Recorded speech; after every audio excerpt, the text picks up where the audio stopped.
इस लेक्चर में standard costing and variance analysis में से एक क्वेश्चन सॉल्व करेंगे। ये क्वेश्चन सितंबर 20 में आया हुआ है। तो सबसे पहले इस क्वेश्चन की रिक्वायरमेंट देखते हैं।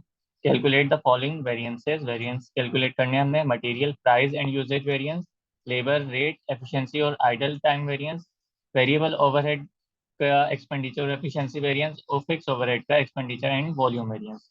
उसके बाद बी रिक्वायरमेंट है reconcile the budgeted expenditure with actual expenditure for the month of August 20 by using relevant variances, जो कि हमने पार्ट ए में कैलकुलेट किए होंगे। तो इस क्वेश्चन को रीड कर लेते हैं हम। SPL manufactures and sells a single product Vita. The product passes through two processes, मतलब इसमें प्रोसेस कॉस्टिंग भी इन्वॉल्व होगी। Before transferring to warehouse for sale, following data pertains to process one for the month of August 20। तो standard card एक हमें बना के दे दिया, direct material per unit, labour per unit और फैक्ट्री ओवरहेड्स जो कि टोटल दे दिए हैं। तो हम इसको वेरिएबल और फिक्स में देखेंगे। तो ये जितनी भी इंफॉर्मेशन थी ये हमारे लिए स्टैंडर्ड कार्ड बनाने में काम आ जाएगी। फिर उसके बाद एक्चुअल डेटा दे रहे हैं। एक्चुअल डेटा में क्या है, डायरेक्ट मटेरियल इशूड, ठीक है। तो इसमें हम चेक कर लेंगे कि परचेज और इशूड बराबर हैं या नहीं है।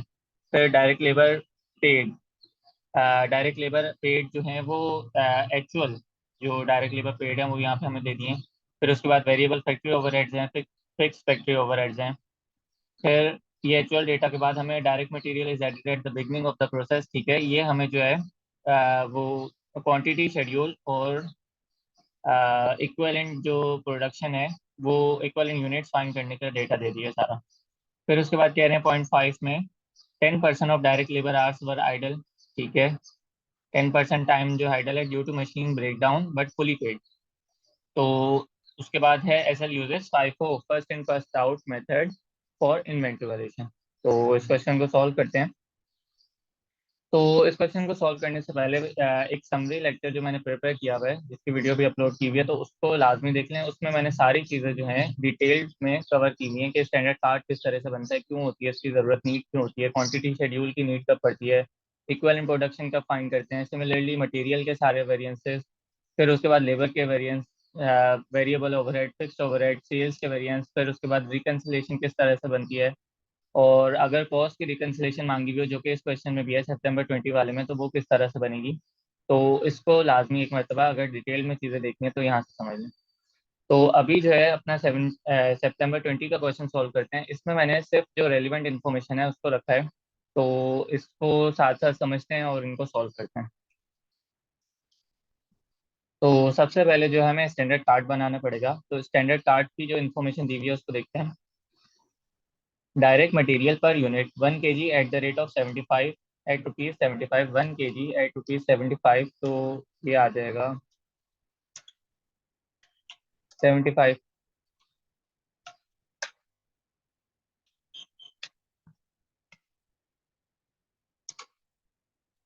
उसके बाद डायरेक्ट लेबर जो हमें दी हुई है पर यूनिट 1.2 आवर्स लगते हैं एक यूनिट बनाने में।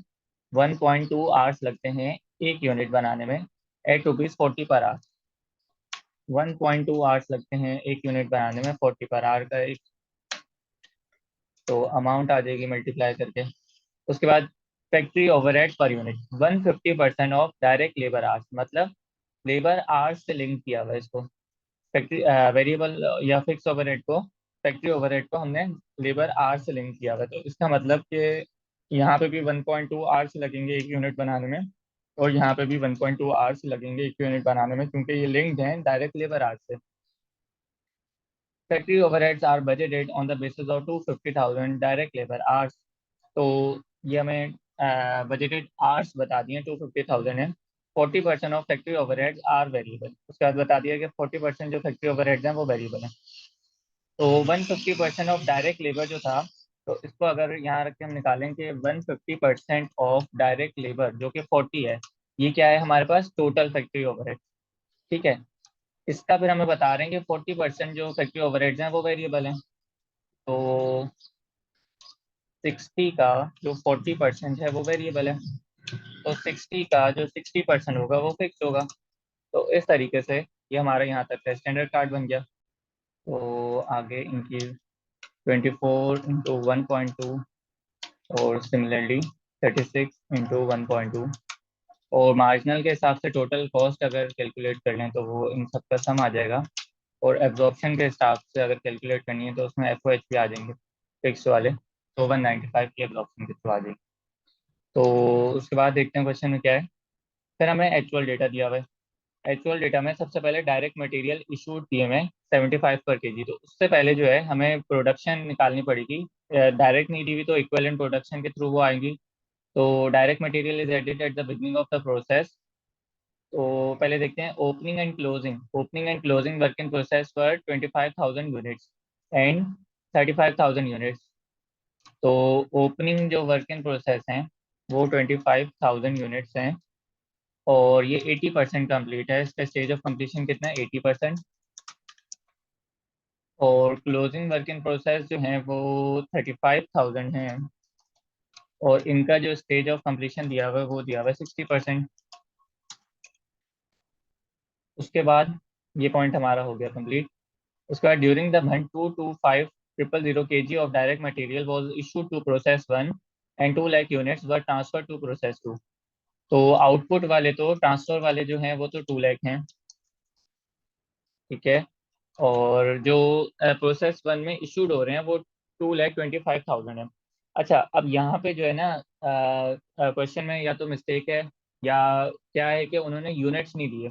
तो हम इसी को यूनिट्स एज्यूम करेंगे कि 225,000 यूनिट्स जो हैं वही हमारे पास जो प्रोसेस 1 में आ रहे हैं वो 2,25,000 यूनिट्स ही हैं। असल में ये जो जो इशू किए हैं प्रोसेस 1 में, ये इनका अगर हम लोग यहाँ से भी अगर यूनिट्स फाइंड करें तो ये इसको डिवाइड कराएं, अगर इन अमाउंट को इससे डिवाइड कराएं तो इशूड वाली अमाउंट जो केजीज जो हमें पता चल रहे होंगे वो इतने ही आ रहे होंगे, 2,25,000। तो अभी फिलहाल जो है इसको यूनिट्स मानते हैं कि 2,25,000 यूनिट्स हैं जो कि इशूड हुए हैं प्रोसेस 1 में।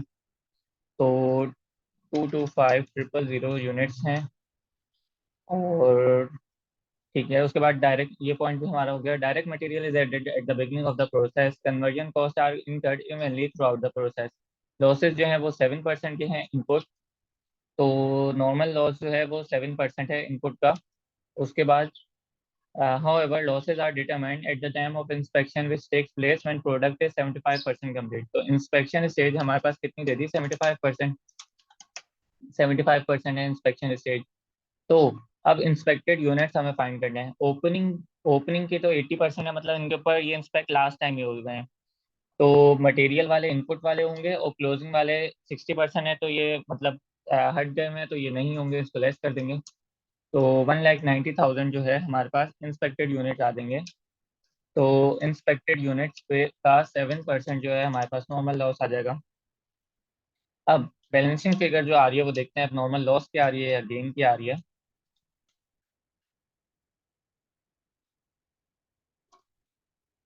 तो बैलेंसिंग फिगर हमारे पास 1,700 की एबनॉर्मल लॉस की फिगर आ गई है। तो हमारे पास क्वांटिटी शेड्यूल जब बन गया है तो हम अब इक्वलेंट यूनिट्स या इक्वलेंट प्रोडक्शन फाइंड कर लेते हैं। तो इक्वलेंट प्रोडक्शन में ओपनिंग वर्किंग प्रोसेस के हैं हमारे पास 25,000 यूनिट्स, जो कि मटेरियल पे तो लास्ट टाइम 100% लग चुके हैं, कन्वर्जन पे लास्ट टाइम 80% लग चुके हुए हैं, तो अब सिर्फ 20% लग जाएंगे वो भी कन्वर्जन पे। तो मटेरियल पे तो लास्ट टाइम ही लग चुकी है, सारी कॉस्ट अब नहीं लगेगी। कन्वर्जन पे 25,000 का 20% यूनिट्स पे और कॉस्ट लगेगी। ये हम यूनिट्स फाइंड कर रहे हैं, 5,000 यूनिट्स पे अभी और कॉस्ट लगनी है। कंप्लीटेड स्टार्टेड एंड कंप्लीटेड वाले हैं 2 लाख, जिसमें से ओपनिंग हमने अलग ऑलरेडी से देख ली है, तो 175 बचे। 175 पे अभी पूरे 100% और इन यूनिट्स पे कॉस्ट लगनी है। सब यूनिट्स पे लगनी है क्योंकि ये अभी आए हैं और इन पे मटेरियल कन्वर्जन लग चुकी हुई है। उसके बाद मटेरियल की भी पूरे 100% लगेगी और कन्वर्जन की भी पूरे 100% लगेगी। क्लोजिंग वर्क इन प्रोसेस जो है वो हमारे पास 35,000 का है। 35,000 में से मटेरियल पे तो ये पूरे 100% लग जाएगी कॉस्ट, और कन्वर्जन पे इसके 60% यूनिट्स पे लगेगी खाली। तो ये हमने 60% इसका स्टेज ऑफ कंप्लीशन था, तो मतलब कन्वर्जन के हिसाब से 60% कॉस्ट इन पे लग चुकी हुई है। तो 35,000 का 100% तो मटेरियल पूरे के पूरे यूनिट्स पे लगेगी और 35,000 का 60% पे अभी और लगेगी, इन यूनिट्स पे अभी और लगेगी। फिर एबनॉर्मल लॉस के यूनिट्स हैं हमारे पास 1700। मटेरियल पे पूरे 100% लग जाएंगे क्योंकि मटेरियल बिल्कुल स्टार्ट में ऐड कर दिया था। और जो कन्वर्जन है उसका 75% लगेंगे। एबनॉर्मल लॉस या गेन की जो स्टेज ऑफ कंप्लीशन देखते हैं हम लोग, वो इंस्पेक्शन वाली ही होती है जो कि 75 है। तो 1700 ये तो पूरा 100% है, और 1700 का ही 75% आ गए हमारे पास जो कन्वर्जन के हैं। तो इन सब के यूनिट्स को ऐड करते हैं तो हमारे पास ये सारे यूनिट्स भी आ गए। तो इस तरीके से ये हमारे पास इक्विवेलेंट यूनिट्स आ गए। और अब हम चलते हैं वेरिएंस की तरफ।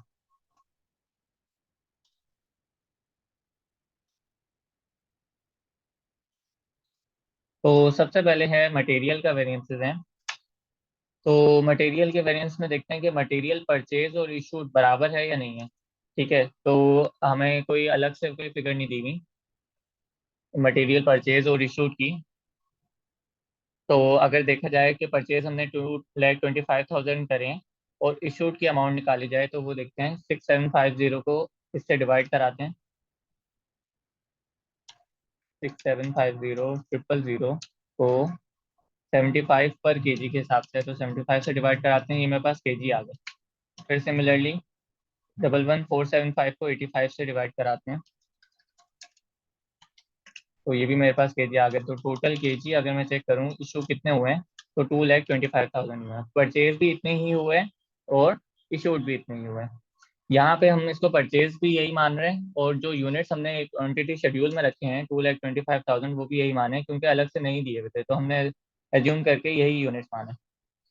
और मटेरियल परचेज और इशूड बराबर है, तो इसको सॉल्व कर लेते हैं। एक्चुअल क्वांटिटी जो कि हमने अभी फाइंड की है 2,25,000 की, इनटू स्टैंडर्ड कॉस्ट जो कि 75 है। Similarly actual quantity into actual cost, ये डायरेक्ट टोटल मटेरियल कॉस्ट हमें दे दिया है, इन दोनों को ऐड कर लेते हैं।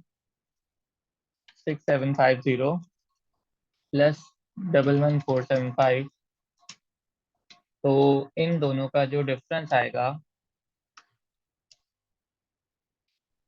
वो हमारे पास आ जाएगी। वो हमारे पास आ गया material price variance unfavourable, minus में आ रहा है तो इसका मतलब unfavourable.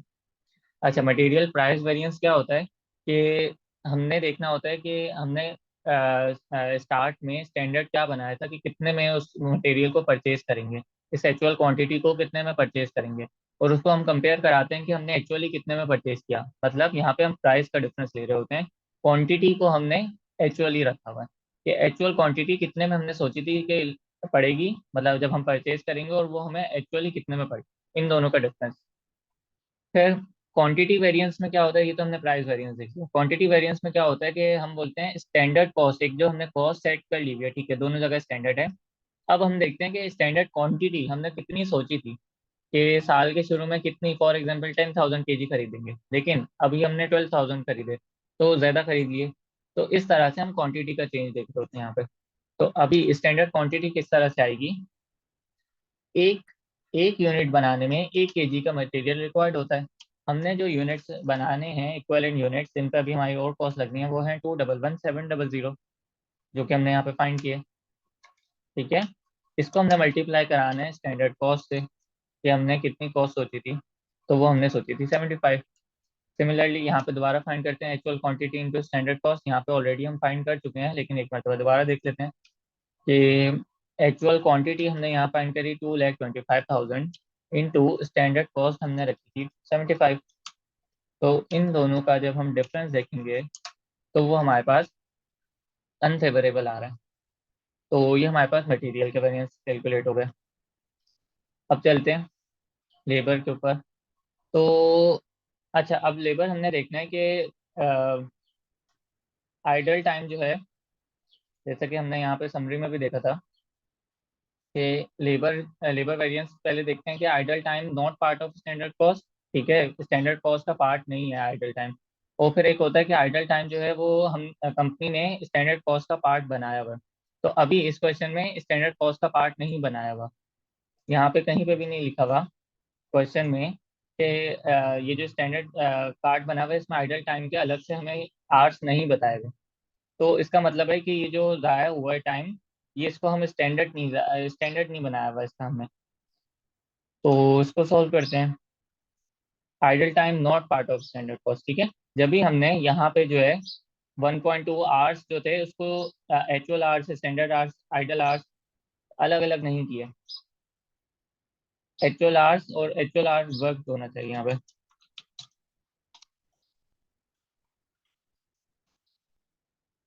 Actual hours paid, actual hours work और आइडल आवर्स ये होना चाहिए। इसीलिए जब स्टैंडर्ड कार्ड का पार्ट नहीं है इसलिए हमने पेड और वर्क के आवर्स अलग अलग से फाइंड नहीं किए। तो यहाँ देखते हैं एक्चुअल आवर्स कितने हैं ना। अभी हमारे पास एक्चुअल आवर्स जो हैं वो दिए हुए हैं। डायरेक्ट लेबर पेड फॉर, ये डायरेक्ट लेबर के एक्चुअल डेटा दिया हुआ है ना। तो एक्चुअल आवर्स हैं 2,35,000। तो 235,000 इंटू स्टैंडर्ड रेट हमने ऊपर जो सेट किया था वो है डायरेक्ट लेबर का 40। फिर actual hours into actual rate किस तरह से आएंगे, ये total actual hours into actual rate क्या होता है, टोटल डायरेक्ट लेबर कॉस्ट जो कि हमें डायरेक्ट दे दी है 9870 की। तो इन दोनों का जब हम डिफरेंस देखेंगे तो हमारे पास अनफेवरेबल आ गया।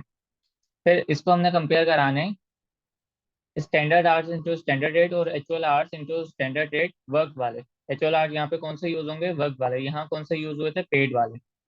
तो आवर्स जो हमने पेड हैं, एक्चुअल आवर्स जो हमने पेड किए हैं वो 235,000 के हैं,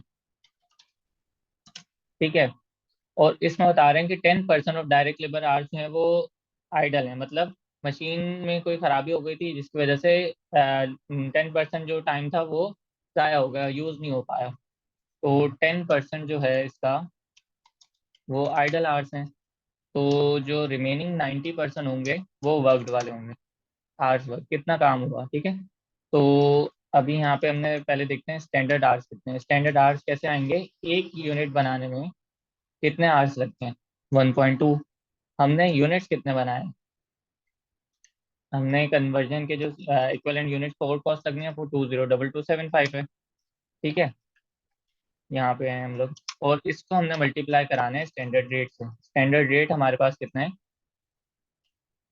40 का, ठीक है। फिर एक्चुअल आवर्स वर्क वाले, एक्चुअल आवर्स वर्क यहाँ पे हमने फाइंड किए हैं जो कि हैं 211,500 इनटू स्टैंडर्ड रेट जो कि हमने ऊपर अभी देखा था। स्टैंडर्ड रेट है हमारे पास 40 का। तो इन दोनों का डिफरेंस देख लेते हैं। वो आ गया हमारे पास 12,49,200। उसके बाद जो है लेबर आइडल टाइम वेरिएंस को कैलकुलेट कर लेते हैं। ये किस तरह से आएगा, एक्चुअल आवर्स वर्क जो यहाँ पे हमने रखे और एक्चुअल आवर्स पेड जो कि यहाँ पे हमने रखे, इन दोनों का difference multiply by standard rate. तो एक्चुअल आवर्स जो वर्कड हैं वो हैं 211,500 माइनस एक्चुअल आवर्स जो पेड हैं वो क्वेश्चन में दिए हुए हैं 235,000। और इसको हमने मल्टीप्लाई कराना है 40 से। ये फॉर्मूला सेट ही इस तरह हुआ है कि ये आंसर हमेशा अनफेवरेबल में आ रहा होगा। और स्टैंडर्ड रेट हमारे पास कितना है, स्टैंडर्ड रेट हमारे पास डायरेक्ट लेबर का 40 है। तो इन तो मल्टीप्लाई कर लेते हैं। तो ये -940 का क्या मतलब है कि अनफेवरेबल आ रहा है। तो लेबर के भी वेरिएंस हो गए। उसके बाद अब वेरिएबल ओवरहेड्स पे चलते हैं। अच्छा, अब जब वेरिएबल ओवरहेड्स लेबर से लिंक्ड होगा तो या तो लेबर आवर्स होंगे या अगर मशीन से लिंक्ड होगा तो उसके मशीन आवर्स होंगे। इस क्वेश्चन में जो है डायरेक्ट लेबर वेरिएबल ओवरहेड जो है लेबर से लिंक्ड है, जब भी हमने यहाँ पे भी 1.2 और यहाँ पे भी 1.2 ही रखा था लेबर आवर्स। तो अच्छा, जब ये लिंक्ड होगा तो ठीक है, पहले पता चल गया कि लेबर आवर्स से लिंक्ड है। उसके बाद जब यहाँ पे कि idle time is not not part of standard cost में पेड और वर्क के आवर्स जो है डिफरेंट होंगे।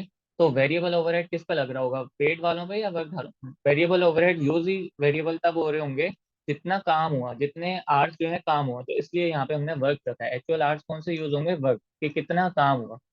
तो एक्चुअल आवर्स वर्क जो कि हमने यहाँ फाइंड किए हैं 211,500 into standard rate, variable overhead का स्टैंडर्ड रेट जो है वो है 24 का।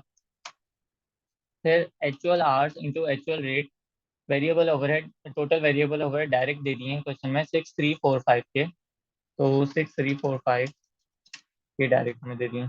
तो इन दोनों का जो डिफरेंस होगा वो आ गया 1269 अनफेवरेबल। उसके बाद ये हो गया वेरिएबल ओवरहेड एक्सपेंडिचर या स्पेंडिंग वेरिएंस। उसके बाद एफिशिएंसी वेरिएंस को फाइंड करते हैं। स्टैंडर्ड आवर्स किस तरह से आएंगे, एक यूनिट बनाने में 1.2 आवर्स लगते हैं।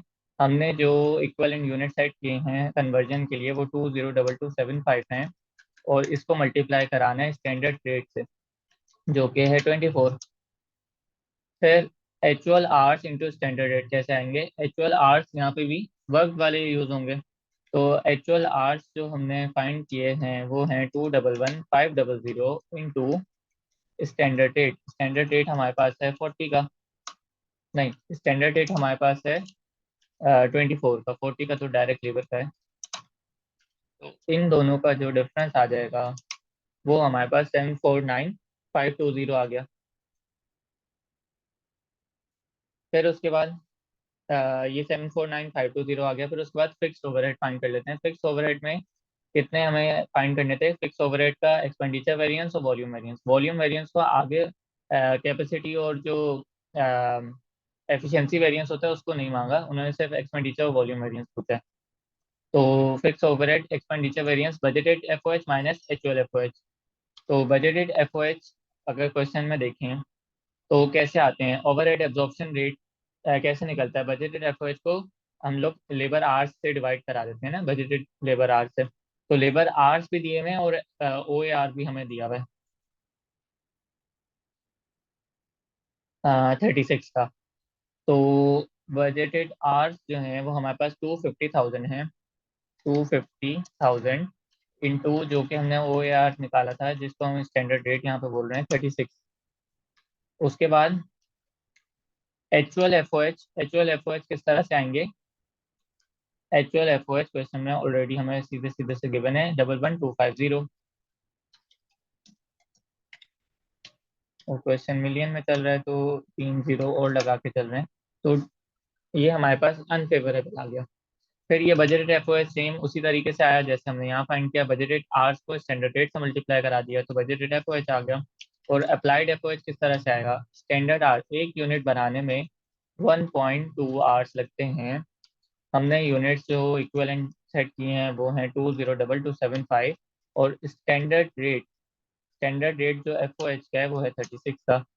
और इन दोनों का जो डिफरेंस आ जाएगा वो हमारे पास 26121720 का आ जाएगा।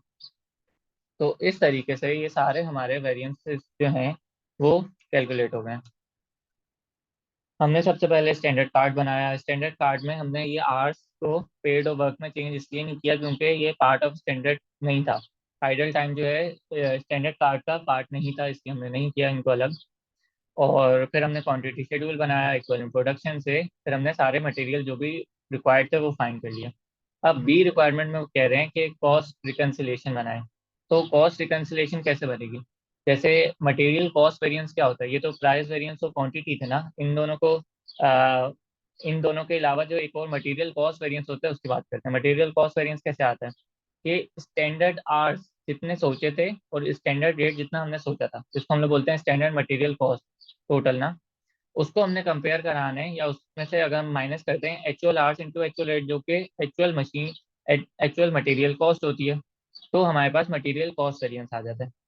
तो अब कॉस्ट के रिकन्सिलेशन कैसे बनेगी, ये जो actual hours into actual rate है जो कि एक्चुअल मटेरियल कॉस्ट है उसको हमने यहाँ रखा, ठीक है। और फिर मटेरियल प्राइस वेरिएंस और यूजेज वेरिएंस जो जो हमने फाइंड किए हुए थे, प्राइस वेरिएंस यूजेज वेरिएंस वो रखे, तो हमारे पास स्टैंडर्ड मटेरियल कॉस्ट पे हम पहुंच जाएंगे, ठीक है। तो इसको दोबारा से देखते हैं। Actual hours into actual rate क्या होता है, एक्चुअल मटेरियल कॉस्ट होती है, ठीक है। इसके इसमें material price variance usage variance को हमने कंपेयर करा के रखेंगे तो हमारे पास स्टैंडर्ड मटेरियल कॉस्ट पे पहुंच जाएंगे हम। इन दोनों के डिफरेंस यही दोनों में वेरिएंसेस होते हैं। तो एक्चुअल मटेरियल कॉस्ट किस तरह आएगी, actual hours into actual rate. Actual hours कितने हैं, अच्छा ये मटेरियल की बात हो रही है तो यहाँ पे स्टैंडर्ड क्वांटिटी हो जाएगा, और यहाँ पे भी एक्चुअल क्वांटिटी हो जाएगी, और स्टैंडर्ड रेट या एक्चुअल रेट को तो ठीक है। तो स्टैंडर्ड क्वांटिटी हमारे पास किस तरीके से आएगी? नहीं, पहले हमने रखना है एक्चुअल मटेरियल कॉस्ट ना। तो एक्चुअल मटेरियल कॉस्ट में हमें actual quantity into actual rate पता होनी चाहिए, जो कि सवाल में डायरेक्टली गिवन है। एक्चुअल मटेरियल कॉस्ट, इन दोनों को ऐड करेंगे, एक्चुअल मटेरियल कॉस्ट आ जाएगा 6750 6750 और 11475। तो 18225 का हमारे पास एक्चुअल मटेरियल कॉस्ट आ गई। फिर इसके अंदर मटेरियल प्राइस वेरिएंस को रखेंगे।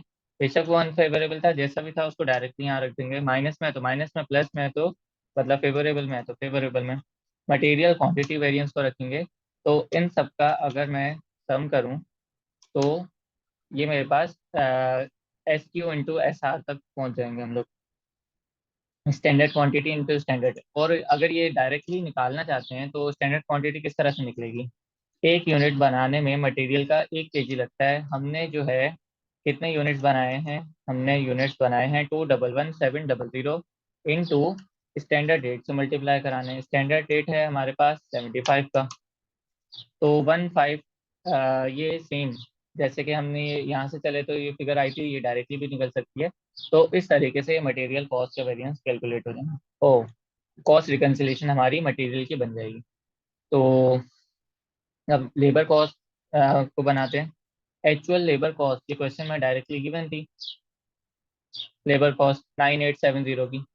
तो 9870 की ये तो क्वेश्चन में गिवन थी। ठीक है, फिर labour rate variance. Labour rate variance हमने कितना फाइंड किया है? माइनस, तो ये अनफेवरेबल में आ गई। लेबर एफिशिएंसी वेरिएंस हमने कितना फाइंड किया है? इसको रख दिया 1249 वाली। लेबर आइडल टाइम वेरिएंस जो कि 940,000 थी, उसको भी हमने रख दिया। तो इन सबको अगर हम बैलेंसिंग फिगर निकालें या सम कर लें तो 9709200 हमारे पास स्टैंडर्ड लेबर कॉस्ट आ गई। ये डायरेक्टली भी निकल सकती है। स्टैंडर्ड आर्ट को जब मैं स्टैंडर्ड रेट से मल्टीप्लाई कराऊंगा तो ये आ जाएगी। उसके बाद वेरिएबल कॉस्ट वेरिएंस करते हैं। Variable cost variance actual variable overhead जो क्वेश्चन में डायरेक्टली गिवन थे 6345 वाले, उसके अंदर ऐड करते हैं वेरिएबल ओवरहेड एक्सपेंडिचर वेरिएंस। ठीक है, और फिर उसके अंदर वेरिएबल ओवरहेड एफिशिएंसी वेरिएंस को लेते हैं। तो ये हमारे पास स्टैंडर्ड वाले आ जाएंगे। ये भी डायरेक्टली निकल सकते हैं 58255 वाले, अगर मैं स्टैंडर्ड आवर्स को स्टैंडर्ड रेट से मल्टीप्लाई कराऊँ। फिर फिक्स ओवरहेड में एक्चुअल फिक्स ओवरहेड जो कि क्वेश्चन में दिए हुए हैं 11250। इसके अंदर फिक्स ओवरहेड एक्सपेंडिचर वेरिएंस हमारे पास कितने हैं? फिर इसके अंदर फिक्स ओवरहेड वॉल्यूम वेरिएंस को डालते हैं। तो स्टैंडर्ड एफओएच जो हैं वो हमारे पास आ जाएंगे 873828